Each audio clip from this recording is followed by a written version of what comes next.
Well,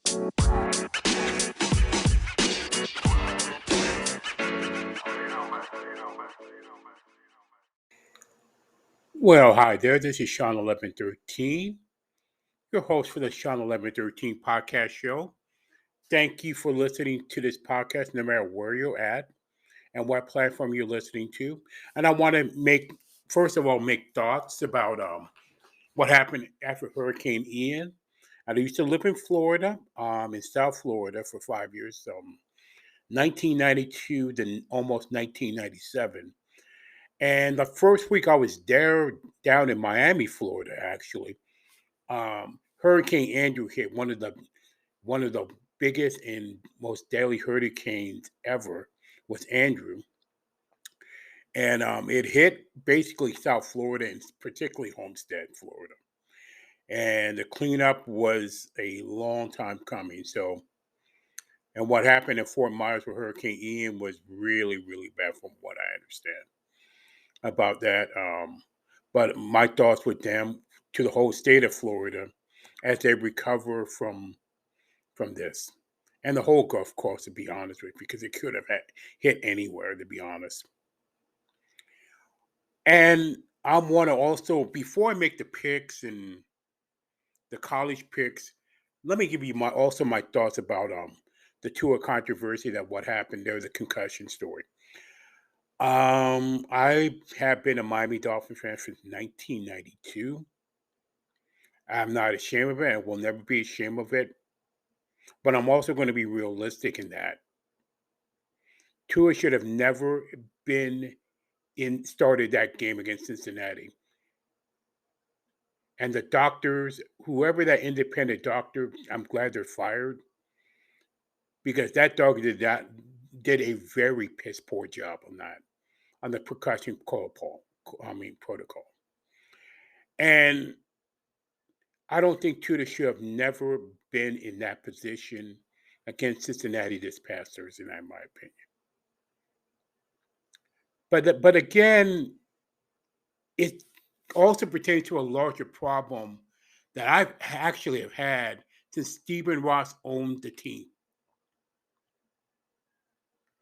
He treats the Miami Dolphins as if he owned the New York Jets. Have you ever noticed that? Any Dolphin fans out there? Anybody?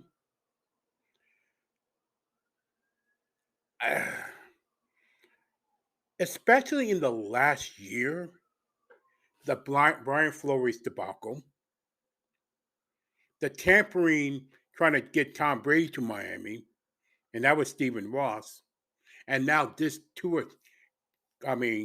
controversy, which is not a controversy, it's just an overreaction anyway, for the media, whatever. But it does go on management. It does go on Stephen Ross. I wish he never owned the Miami Dolphins, to be perfectly honest with you. Somebody else would. But again, he treats him like as if he was the owner of the New York Jets. The New York Jets was Ross's dream team to own, not the Dolphins. So being realistic about that, that's a series of problems that, as a Dolphin fan, that's actually embarrassing. It really is. So hopefully Tua gets the right concussions when he is ready and when he's 100% to play. In the meantime, Teddy Bridgewater will have to play and Skylar Thompson will have to play. And we'll find out from there what happens there. And the Dolphins need to get a little more of a running game as well. That's in my opinion about the Dolphins and the Tua controversy that comes along with that.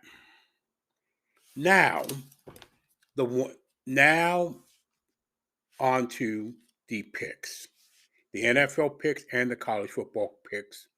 Let me look back at week 4 of the NFL. Minnesota got lucky. They really did. And so did Buffalo against Baltimore. Baltimore has still not have solved their problem in the secondary until that gels together.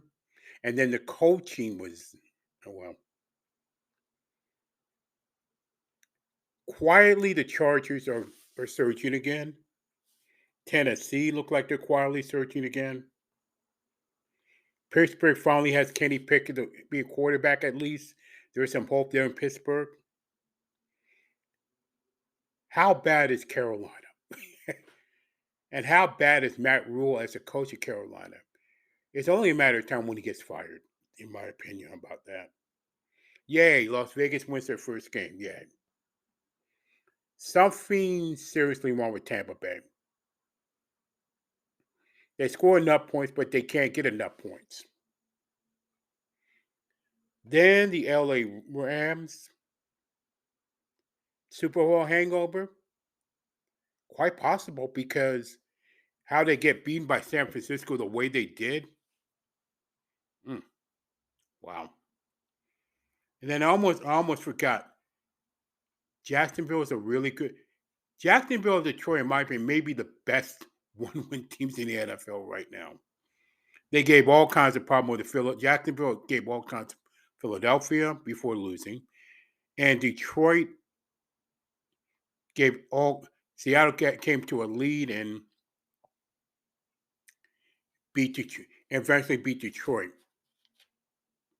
And Dallas surprised me with it was a 3-1 record, and it's going to be interesting to see what Dallas does with tougher competition. And by the way, on a side note as well, Seattle has become the top team I hate. I really do. Even below New England, and even below Dallas, and even below Notre Dame. My new top team that I hate is the Seattle Seahawks. You heard the story, you know why. Know the reason why. Now, my picks, college picks first. 6 games and then my upset bid. Tennessee and LSU picking Tennessee. TCU and Kansas, TCU. Utah and UCLA picking Utah. BYU, Notre Dame picking BYU. Kansas State and Iowa State picking K-State. And my upset bid, Texas and Oklahoma. I think Texas will pull it off in the Red River Shootout. Now on to the NFL games, Week 5. And I have questions. New York Giants and Green Bay. And I got to wonder how lucky is the Giants with their defense. And can Green Bay gel some more with the new receivers they have? Pittsburgh, how will Kenny Pickett do in his first full start?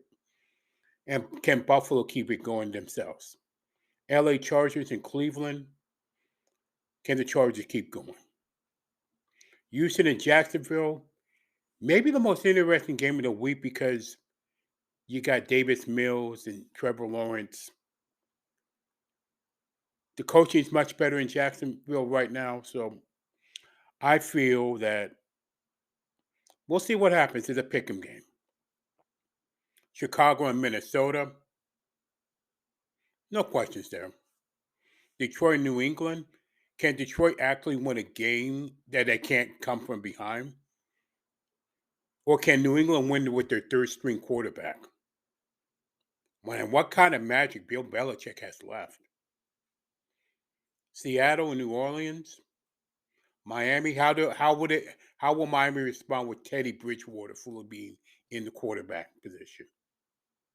Can the New York Jets do another surprise again with Zach Wilson coming back? Atlanta and Tampa Bay. Atlanta kind of surprised me, but I think Atlanta, could they keep it going? Can Tampa Bay and Tom Brady also get back on a winning track? Tennessee, can they continue to keep going? Can Washington actually win a game in their home stadium? San Francisco and Carolina. Can that defense keep going for San Francisco under Jimmy G? Can Carolina? I'm going to say this: Matt Rule will be fired as head coach at some point. Can Baker Mayfield actually make plays and don't depend on Christian McCaffrey all the time on the offensive side of the ball? Philadelphia, can they keep going? Arizona, can they be more than one dimensional? Because I think they're depending on Kyler Murray too much. I really do. Here's an interesting game: Dallas and the LA Rams. Can Dallas keep going under Cooper Rush? Can Dallas's defense did what San Francisco did? Can the Rams' offensive line finally gel together? Cincinnati and Baltimore, another interesting game. Can Cincinnati keep going what they're doing? And can Baltimore finally get their offense, can we get their secondary gel together? Start the gel together. Oh, the Thursday night game, I almost forgot about that. Indianapolis and Denver. I'm not really high on these two games, so I have no questions there. And finally, Las Vegas and Kansas City.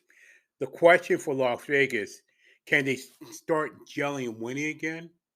Or Kansas City keep going? It's going to be tough in Arrowhead, and it's always a rivalry in the old AFL days. And with that, that is my Shawn1113 look back and look forward. Look forward. And that's pretty much it. If you like my content, please do at Shawn47k@gmail.com. Always send a voice message as well. And also, I wanted to make a special thank you to 1,000. From what I understand, I got over 1,000 views on this channel, 1,000 plays on this channel, on this podcast. So keep going. I want to thank everybody in advance for that. Thank you so much. We appreciate that. And with that, thank you for listening. And please always stay encouraged, no matter what.